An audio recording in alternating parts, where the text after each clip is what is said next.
Assalamualaikum warahmatullahi wabarakatuh ya. Jumpa lagi saudaraku Jumat Kliwon ya, dimanapun Anda berada.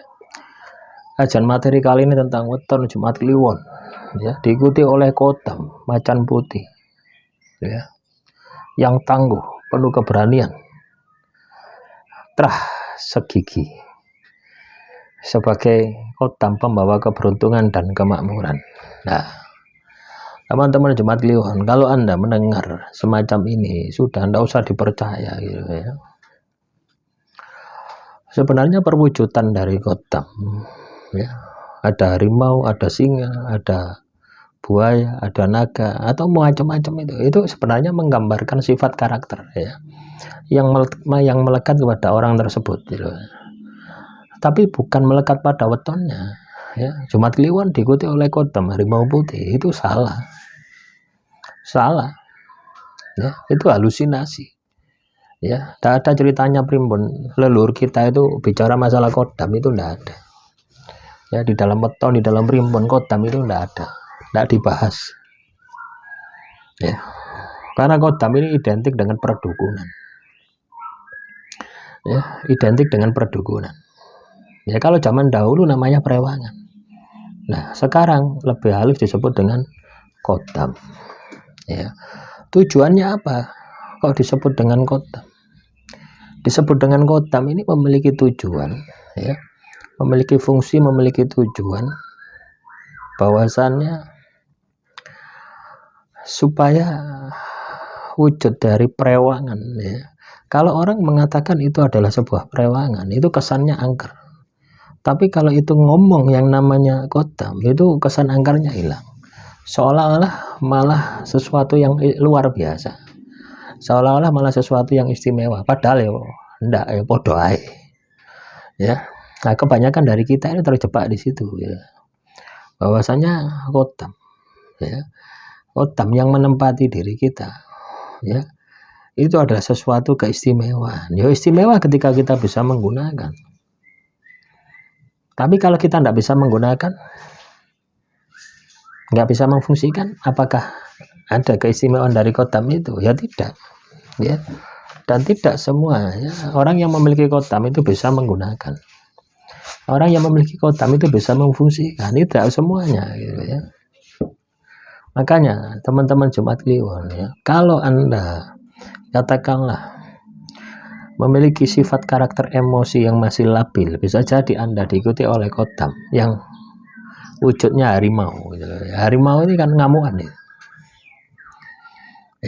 Tapi kalau Anda katakanlah tidak ngamuan, maka Kodam dari jenis ini tidak akan ikut dengan diri Anda ya. Dan bukan karena wetonnya ya. Kodam itu ikut dengan seseorang bukan karena wetonnya, tapi karena perjalanan hidup seseorang tersebut. Misalkan ya, teman-teman Jumat Kliwon memiliki leluhur yang leluhurnya ini memiliki atau pelihara Kodam atau pelihara perewangan. Kalau zaman dulu tidak ada ya, sebutan Kodam itu tidak ada. Zaman sekarang ini ya, setelah masuk agama Islam ada akulturasi bahasa ya. Nah, Kodam itu artinya pembantu. Kodam, coba Anda lihat di pesantren-pesantren, itu Kodamnya. Nah, Anda pikir itu adalah jinnya gitu ya? Tidak, pembantunya.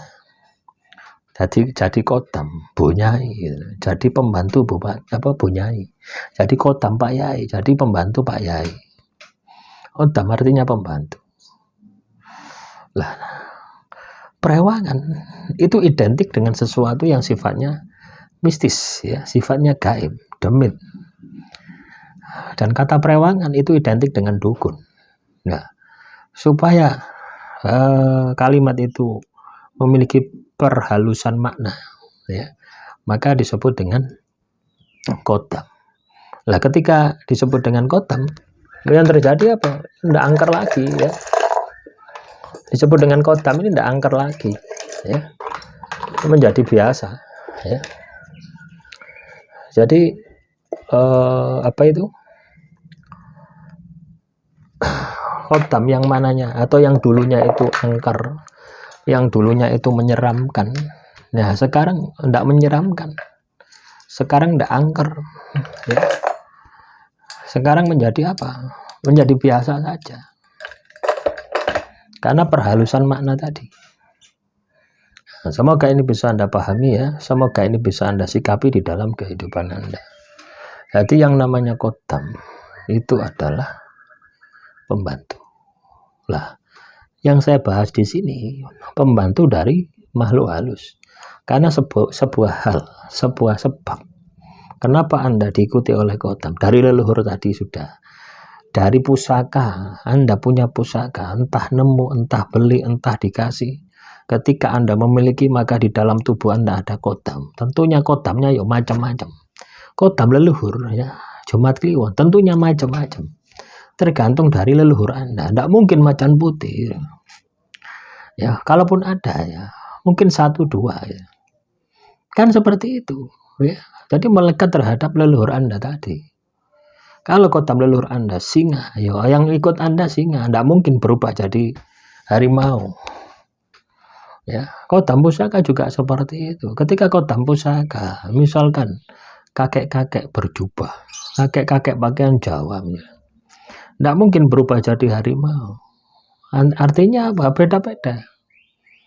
Kodam keilmuan pun juga sama, beda-beda. Kodam pemaharan pun juga sama, beda-beda.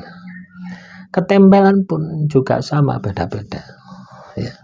Jadi bisa disimpulkan bahwasannya keberadaan kodam, ketika kita memiliki kodam di dalam diri kita, di dalam tubuh kita, tentunya itu akan berbeda-beda ya, pasti seperti itu, tidak mungkin sama, pasti berbeda-beda. Inilah yang perlu kita sikapi ya. Ketika kita memiliki yang namanya kodam, kita harus tahu ilmu kodam itu. Kita harus bisa menggunakan, kita harus bisa memaksimalkan. Ya.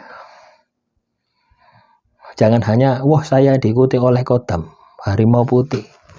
Nah, terus Anda percaya begitu saja, jangan. Ya. Ketika seseorang itu diikuti oleh kodam, ya, maka dia akan bisa melihat kodam itu. Ya, pasti ya. Kalau Anda hanya katakanlah bagaimana cara melihat kodam, berarti Anda tidak memiliki kodam. Terus ketika ada reaksi yang negatif di dalam tubuh Anda, bisa jadi itu adalah makhluk halus, tapi bukan kodam. Ya, demikian yang bisa saya sampaikan. Semoga materi kali ini bisa bermanfaat. Kurang lebihnya saya mohon maaf. Assalamualaikum warahmatullahi wabarakatuh. Salam rahayu, rahayu, rahayu.